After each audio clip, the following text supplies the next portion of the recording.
Y ahora recibimos al director de Factum y sociólogo Eduardo Botinelli, que te tuvimos aquí el día viernes previo a a este discurso, esta especie de rendición de cuentas. ¿Cómo estás, Eduardo? ¿Qué tal? ¿Cómo están? Muy Bienvenido. bien. ¿Qué análisis a grandes líneas se puede realizar sobre esta última rendición de cuentas ante la ciudadanía y ante la Asamblea General?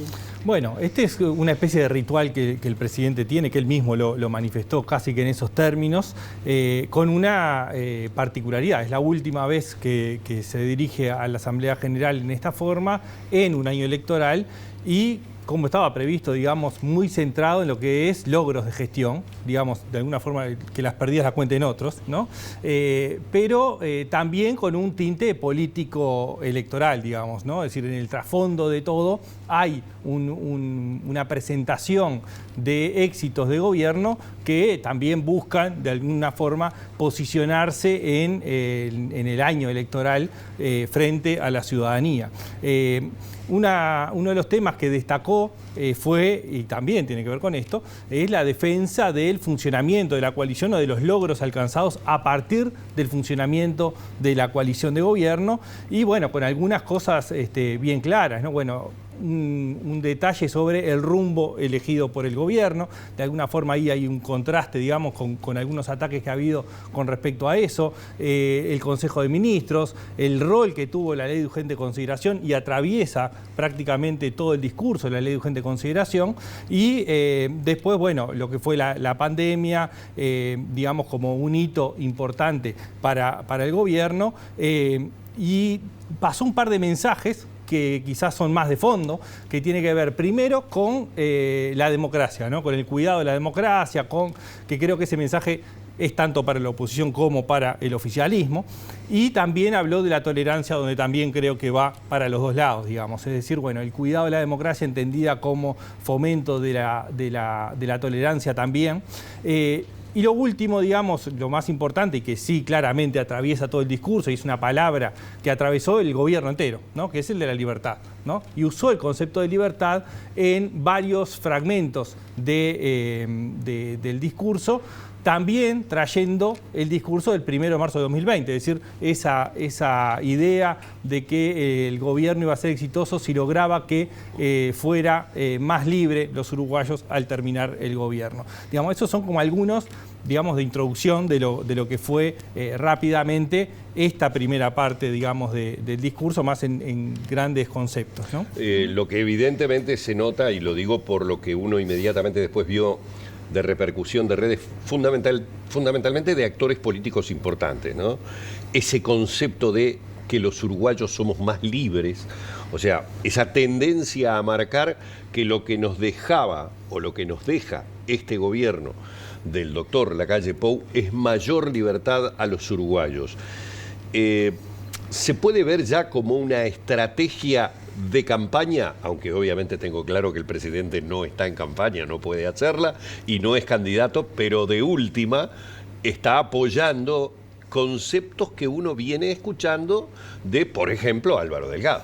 No, sin dudas es un concepto que van a agarrar, creo que todos los precandidatos del Partido Nacional, seguro hay algunos del Partido Colorado que también lo utilizan fuertemente, y sí, sin dudas es un concepto que la idea de la continuidad que se está tratando de instalar en algunas de las candidaturas tiene que ver también con fortalecer algunos de los conceptos que planteaba, ¿no?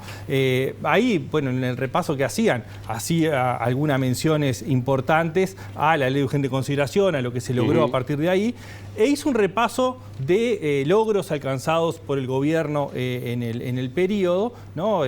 Con el tema de seguridad, donde hizo un contraste de cifras de denuncia de los delitos, donde aparece el tema de vivienda, donde aparece salud, el tema del agua, que también ha estado presente, bueno, sin duda con lo que fue el año pasado, un rol importante de la transformación educativa, la generación de empleo, que lo hablamos la semana pasada, de cómo esto seguramente iba a tener un lugar central, lo que es la política económica en general y la generación de empleo, porque, digamos, es de los puntos más fuertes que el gobierno está mostrando, ¿no? Es decir, la baja de la inflación, y esto además de presentarlo temáticamente, en un momento del discurso él hace como un parate y hace un resumen, ¿no? Y ese resumen es crecimiento del empleo, avance de reformas, más recursos volcados a la sociedad, menor riesgo país de la historia, baja de impuestos, que se cumplen las metas fiscales y la inflación más baja en los últimos 18 años. Es decir, hace un resumen, o sea, hace un parate en su recorrido y después lo retoma justamente para marcar la importancia que tiene para el gobierno transmitir esto. Después empiezan las discusiones sobre, bueno, qué números se está tomando, cuáles no. Es decir, bueno, pero es bastante lógico lo que decía al principio. Es decir, básicamente este discurso se centró fuertemente en mostrar logros y avances, haciendo un recorrido por todas las carteras y mostrando ese avance. Incluso la transformación educativa, que es algo que era muy difícil que pudiera mostrar logros en el primer año de aplicación, bueno, surgió en el discurso del presidente marcar un aumento de la tasa de retención de secundaria. Más allá de los cambios que se hicieron, hay digamos, un dato que puedo rescatar. El tema es, bueno, qué significó la transformación y por qué se llega a esos resultados, que en definitiva es, digamos, órbita de la discusión política y académica sobre este punto, ¿no? Y en contraste, ¿qué temas o qué aspectos dejó por fuera? Bueno, yo creo que dentro de este discurso positivo, ¿no? de dejar una imagen positiva de lo que ha sido el gobierno, hizo una especie de mea culpa con respecto a la apertura de mercados, es decir, por lo menos que no se avanzó como le hubiese gustado, poniendo gran responsabilidad fuera, ¿no? Es decir, por lo que significa el bloque del Mercosur para las negociaciones. Pero aparecieron, bueno, obviamente no hubo referencias a los aspectos más negativos que han generado hechos políticos en el gobierno, como los casos de Astesiano, Mercedes, Alto Grande. Eso obviamente no era esperable que estuviera. Lo que sí queda ahí como una cosa que poníamos en duda incluso en la semana pasada era cómo iba a encarar el tema de seguridad. Y el tema de seguridad lo abordó en forma muy similar a lo que fue la comparecencia del 2023, es decir, mostrando todo lo positivo y diciendo que no estaba conforme, ¿no? Pero no hizo como, por ejemplo, en la inauguración del aeropuerto de Salto, cuando, bueno, justamente esa mañana se había amanecido con un asesinato de un niño que había, digamos, conmocionado mucho la situación, digamos, de seguridad pública.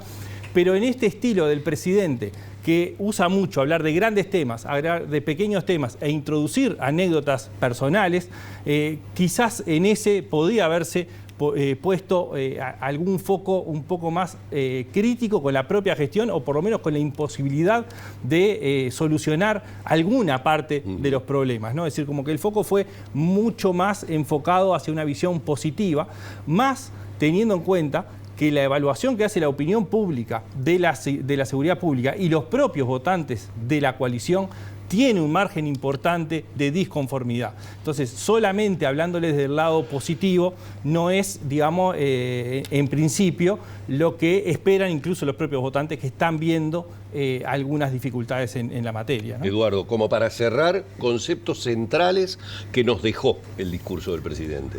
Bueno, lo que hablamos de la libertad, digamos, como concepto gran, macro y que atraviesa, pero hay otros. Por ejemplo, el de responsabilidad, que lo utilizó sobre todo hablando de seguridad social, ¿no? De la reforma de la seguridad social, y durante la discusión de la reforma de la seguridad social fue un concepto muy utilizado por el presidente y por el gobierno.